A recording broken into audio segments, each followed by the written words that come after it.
Assalamualaikum warahmatullahi wabarakatuh. Nama saya Ahmad Ainul Yakin, NIM T 2018-1287.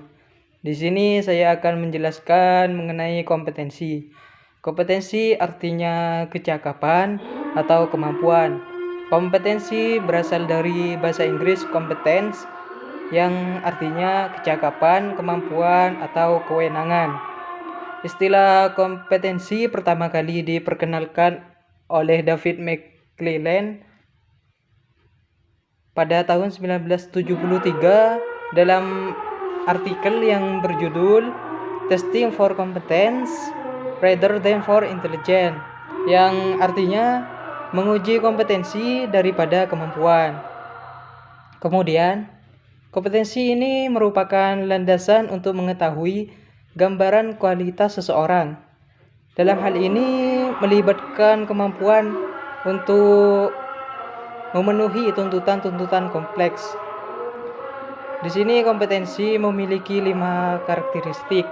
Yang pertama adalah motif atau motivasi, yaitu sesuatu di mana seseorang secara konsisten berpikir dan melakukan sesuatu atau tindakan untuk mencapai apa yang diinginkan. Kemudian yang kedua adalah sifat atau watak, yaitu perilaku atau respon seseorang terhadap sesuatu dengan cara tertentu. Kemudian yang ketiga, konsep diri atau prinsip, yaitu sikap atau nilai-nilai yang dimiliki oleh seseorang dalam melakukan atau menariknya untuk melakukan sesuatu. Kemudian yang keempat adalah pengetahuan, yaitu informasi yang dimiliki oleh seseorang dalam bidang tertentu. Dan yang terakhir, yang kelima adalah kemampuan, yaitu kecakapan untuk melakukan suatu tugas tertentu, baik secara fisik ataupun mental. Ya, yang selanjutnya saya akan membahas aspek kognitif, afektif, dan psikomotorik. Ketiga aspek tersebut lebih dikenal dengan taksonomi Bloom. Taksonomi Bloom yaitu domain dalam pendidikan yang diatur mengenai hierarkinya masing-masing. Yang pertama yaitu ranah kognitif.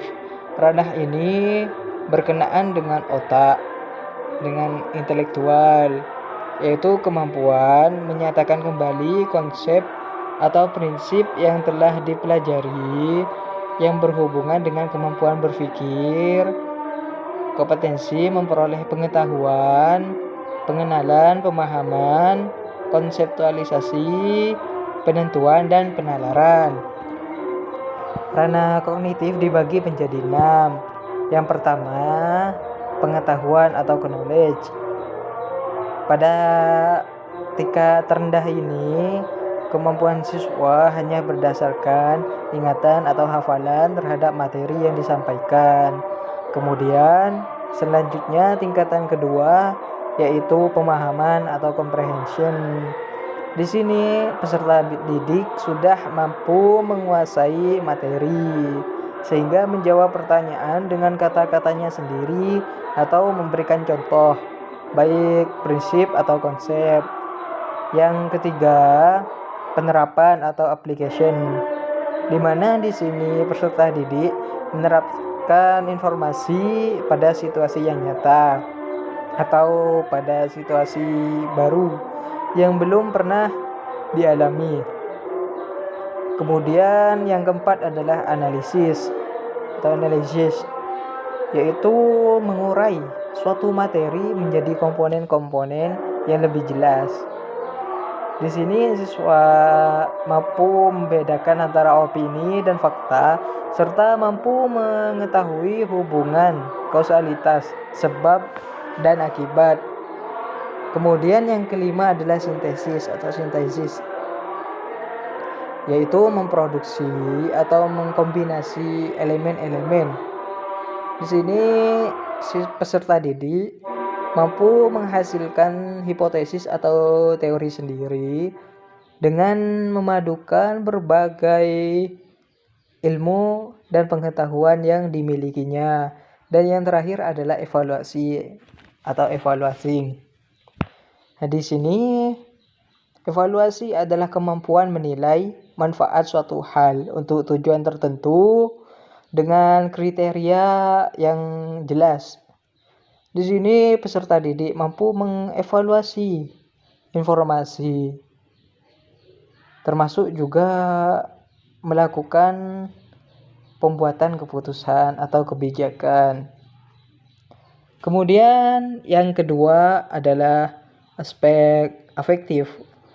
Aspek afektif ini berkenaan dengan hati, berkenaan dengan sikap, sifat, perasaan, emosi, serta penerimaan dan penolakan. Aspek afektif dibagi menjadi 5. Yang pertama yaitu penerimaan, receiving atau attending, yaitu penerimaan masalah, situasi atau gejala atau nilai dan keyakinan secara pasif. Dan yang kedua, menanggapi atau responding, yaitu menanggapi atau merealisasikan sesuatu yang sesuai dengan nilai-nilai yang dianut oleh masyarakat. Kemudian yang ketiga, penilaian atau valuing, yaitu memberikan penilaian, penghargaan atau kepercayaan terhadap suatu gejala atau stimulus tertentu. Kemudian selanjutnya yang keempat adalah mengelola atau mengorganisasi, konseptualisasi nilai-nilai menjadi sistem nilai, serta pemantapan dan prioritas nilai yang telah dimiliki. Kemudian yang kelima adalah karakteristik atau characterization, keterpaduan semua nilai yang telah dimiliki. Kemudian yang terakhir yaitu aspek psikomotorik. Aspek psikomotorik ini berhubungan dengan kompetensi melakukan pekerjaan seperti refleks, keterampilan gerak dasar, kemampuan perseptual, ketepatan, dan ekspresi, serta interpretasi. Yang psikomotorik ini dibagi menjadi 4. Yang pertama, meniru. Di sini peserta didik melakukan apa yang dicontohkan atau apa yang ia amati tanpa mengetahui makna atau manfaat dari yang ditiru tersebut, dari hal tersebut. Kemudian yang kedua adalah memanipulasi. Di sini peserta didik memilih dan memilah apa yang sebaiknya dia lakukan. Kemudian yang ketiga adalah pengalamiahan. Di sini adalah pembiasaan terhadap perilaku yang dia tiru tersebut, sehingga gerakan-gerakannya yang ditampilkan dalam kesehariannya terlihat lebih meyakinkan. Kemudian yang terakhir adalah artikulasi. Di sini artikulasi merupakan keterampilan kompleks yang berhubungan dengan gerak interpretatif. Maksudnya yaitu setiap gerakannya dia paham dengan filosofi dan hakikat yang dikandungnya. Terima kasih. Wassalamualaikum warahmatullahi wabarakatuh. Perkenalkan, nama saya Muhammad Agafe Noval dengan NIM T2018-1258. Di sini saya akan melanjutkan penjelasan dari teman saya sebelumnya. Di sini saya akan menjelaskan tentang standar kompetensi lulusan. Apa itu standar kompetensi lulusan? Sebelumnya kita perlu mengetahui kompetensi itu adalah suatu pengetahuan, sikap, dan keterampilan yang diperlukan oleh peserta didik setelah mengalami suatu proses pembelajaran. Yang kedua, standar kompetensi. Standar kompetensi adalah suatu ukuran kompetensi yang harus dimiliki oleh peserta didik setelah mengikuti suatu proses dalam satuan pendidikan tertentu. Jadi di sini dapat disimpulkan bahwa standar kompetensi lulusan merupakan kualifikasi kemampuan lulusan yang mencakup sikap, pengetahuan, dan keterampilan. Menurut peraturan Menteri Pendidikan Nasional Nomor 23 Tahun 2006 Pasal 1 Ayat 1 disebutkan bahwa standar kompetensi lulusan untuk tingkat dasar dan menengah digunakan sebagai pedoman kelulusan peserta didik. Berdasarkan hal tersebut, tujuan dari standar kompetensi lulusan ini yaitu untuk meletakkan dasar kecerdasan, pengetahuan, kepribadian, akhlak mulia, serta keterampilan untuk hidup mandiri dan mengikuti pendidikan selanjutnya. Apa manfaat dari standar kompetensi lulusan ini? Standar kompetensi lulusan ini bermanfaat untuk satu, sebagai batas kelulusan peserta didik pada setiap satuan pendidikan. Yang kedua, sebagai rujukan untuk perencanaan standar-standar pendidikan lainnya. Yang ketiga, sebagai arah peningkatan kualitas pendidikan secara mendasar dan memiliki dampak secara langsung pada jenjang pendidikan dasar dan menengah.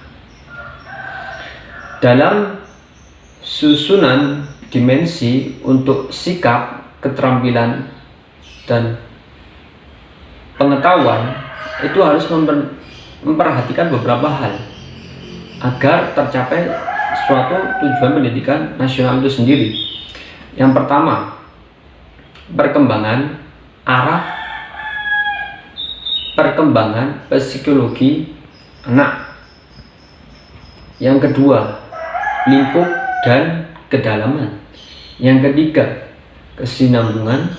Yang keempat, fungsi satuan pendidikan. Dan yang terakhir adalah lingkungan itu sendiri. Sekian, terima kasih.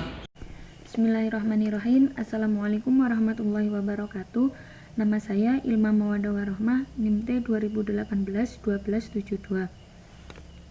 Saya akan melanjutkan penjelasan dari teman-teman saya, yaitu saya akan membahas tentang yang D, kompetensi inti dan kompetensi dasar. Yang pertama yaitu kompetensi inti. Kompetensi inti adalah kualitas yang harus dimiliki peserta didik yang diperoleh melalui pembelajaran yang diorganisasikan dalam proses pembelajaran aktif.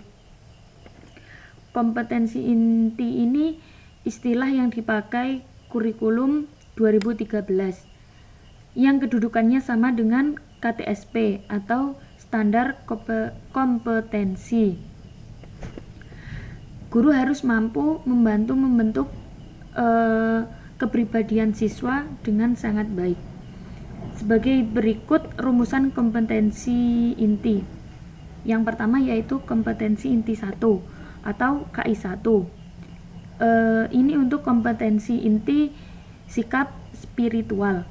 Yang kedua yaitu kompetensi inti 2 atau KI 2. Ini untuk kompetensi inti sikap sosial. Dan yang ketiga yaitu kompetensi inti 3 atau KI 3. Ini untuk kompetensi inti sikap pengetahuan. Dan yang terakhir yaitu kompetensi inti 4 atau KI 4. Ini untuk kompetensi inti keterampilan. Yang kedua yaitu kompetensi dasar. Menurut Majid, beliau berpendapat bahwa kompetensi dasar berisi konten atau kompetensi yang terdiri atas sikap, pengetahuan, dan keterampilan yang bersumber pada kompetensi inti yang harus dikuasai oleh peserta didik. Kompetensi dasar merupakan hal yang penting bagi setiap perangkat pendidikan, karena melalui kompetensi dasar setiap pembelajaran dapat tersusun dan terencana dengan baik sehingga pembelajaran dapat dicapai dengan baik juga. Mungkin itu saja penjelasan dari saya. Apabila ada salah kata mohon dimaafkan. Wassalamualaikum warahmatullahi wabarakatuh.